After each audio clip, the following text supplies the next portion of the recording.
ಅಂತೆ ಎಐಸಿಸಿ ಅಧ್ಯಕ್ಷ ಮಲ್ಲಿಕಾರ್ಜುನ ಖರ್ಗೆ ಅವರು ಕೂಡ ಪ್ರತಿಕ್ರಿಯೆ ಕೊಟ್ಟಿದ್ದಾರೆ. ಸೊ ಅವ್ರಿಗೇನು ಹೇಳಿದ್ದಾರೆ ಅಂತ ನಾವು ನೋಡೋದಾದ್ರೆ, ಉಗ್ರರ ವಿರುದ್ಧದ ಕ್ರಮಕ್ಕೆ ಬೆಂಬಲ ಅನ್ನೋದನ್ನ ಖರ್ಗೆ ಇಲ್ಲಿ ಹೇಳ್ತಾ ಇರೋದು. ಪರಿಣಾಮಗಳ ಬಗ್ಗೆ ಸದ್ಯ ಯೋಚಿಸಲ್ಲ, ದೇಶದ ಹಿತದ ಯಾವುದೇ ನಿರ್ಧಾರಕ್ಕೂ ಕೂಡ ನಾವು ಬದ್ಧ ಇದ್ದೀವಿ ಅಂತ ಹೇಳ್ತಾ ಇದ್ದಾರೆ.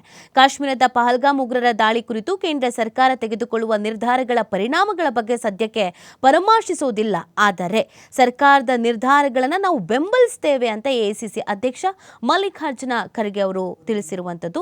Doctor BR Ambedkar medical college ಮತ್ತು ಆಸ್ಪತ್ರೆಯಲ್ಲಿ ಶನಿವಾರ ಸುದ್ದಿಗಾರರೊಂದಿಗೆ ಮಾತನಾಡಿದಂತ ಅವರು, ಪಹಲ್ಗಾಮ್ ದಾಳಿ ಭದ್ರತಾ ಲೋಪ ಅಂತ ಕೇಂದ್ರ ಸರ್ಕಾರವೇ ಒಪ್ಕೊಂಡಿದೆ, ಅದಕ್ಕಾಗಿಯೇ ಸರ್ವಪಕ್ಷ ಸಭೆ ಕರೆಯಲಾಗಿದೆ ಅಂತ ಕೇಂದ್ರ ಗೃಹ ಸಚಿವ ಅಮಿತ್ ಶಾ ಹೇಳಿದ್ದಾರೆ.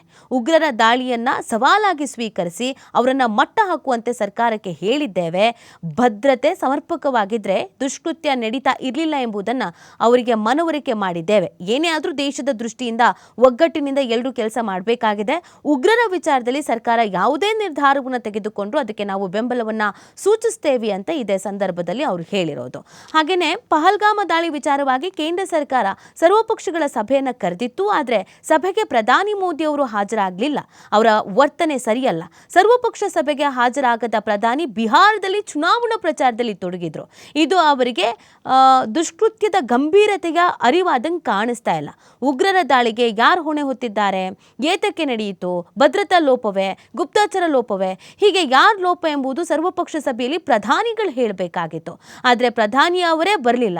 ರಕ್ಷಣಾ ಸಚಿವ ರಾಜನಾಥ್ ಸಿಂಗ್ ನೇತೃತ್ವದಲ್ಲಿ ಸಭೆ ನಡೆಸಲಾಯಿತು ಅಂತ ಮಲ್ಲಿಕಾರ್ಜುನ ಖರ್ಗೆ ಅಸಮಾಧಾನವನ್ನು ಕೂಡ ಇದೇ ಸಂದರ್ಭದಲ್ಲಿ ವ್ಯಕ್ತಪಡಿಸಿದ್ದಾರೆ. ಅಂದರೆ ದೇಶದ ಹಿತದೃಷ್ಟಿಯಿಂದ ಪಕ್ಷ ಭೇದ ಅನ್ನೋದು ಇಲ್ಲದೇನೆ ನಾವೆಲ್ಲರೂ ಒಗ್ಗಟ್ಟಾಗಿರ್ತೀವಿ, ಯಾವುದೇ ಥರದ ನಿರ್ಧಾರವನ್ನು ಕೈಗೊಂಡ್ರು ಕೂಡ ನಾವು ಜೊತೆಗೆ ನಿಂತ್ಕೊಳ್ತೀವಿ ಅಂತ ಹೇಳೋದ್ರ ಜೊತೆಗೆ ಭದ್ರತಾ ವೈಫಲ್ಯದ ಬಗ್ಗೆ ಕೂಡ ಅವ್ರು ಮಾತನಾಡಿದ್ದಾರೆ.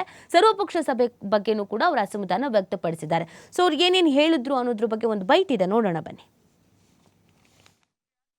ನಾವು ಅವ್ರ ಮುಂದೆ ಇಟ್ಟಂತ ಮೊದಲನೇ ಪ್ರಶ್ನೆ,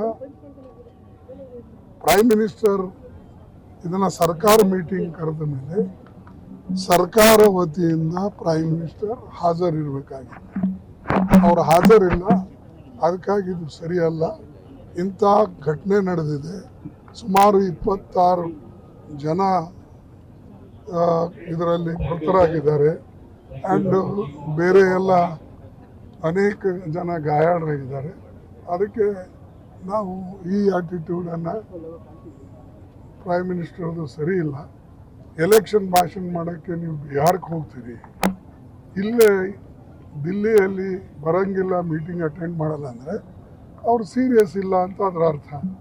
ಆಮೇಲೆ ಇಂಗ್ಲೀಷ್ನಾಗೆ ಹಿಂದಿದಾಗ ಅಲ್ಲಿ ಭಾಷಣ ಮಾಡೋಕ್ಕಿಂತಲೂ ಇಲ್ಲಿ ನೀವು ಬಂದು ನಮಗೆ ಸಮಜಾಯಿದ್ರೆ, ಹೇಳಿದರೆ ಏನೇನು ಘಟನೆ ನಡೀತು, ಹೇಗೆ ನಡೀತು, ಯಾರದಕ್ಕೆ ರೆಸ್ಪಾನ್ಸಿಬಲು, ಇದು ನಿಮ್ಮ ಏನು ಸೆಕ್ಯೂರಿಟಿ ಲ್ಯಾಬ್ಸು, ಏನು ಇಂಟೆಲಿಜೆನ್ಸ್ ಲ್ಯಾಬ್ಸು, ಏನು IB ಲ್ಯಾಬ್ಸು, ಏನು ಇನ್ಫಾರ್ಮೆಂಟ್ಸ್ ಲ್ಯಾಬ್ಸು ಅಥವಾ ಪೊಲೀಸ್ ಲ್ಯಾಬ್ಸ್ ಯಾರ್ದು ಅನ್ನೋದು ನಮಗೆ ತಿಳಿಸ್ಬೇಕು ಅಂತ ನಾವು ಅವ್ರ ಮುಂದೆ ಇಟ್ಟಂತ ಮೊದಲನೇ ಪ್ರಶ್ನೆ, ಪ್ರೈಮ್ ಮಿನಿಸ್ಟರ್ ಇದನ್ನ ಸರ್ಕಾರ ಮೀಟಿಂಗ್ ಕರೆದ ಮೇಲೆ ಸರ್ಕಾರ ವತಿಯಿಂದ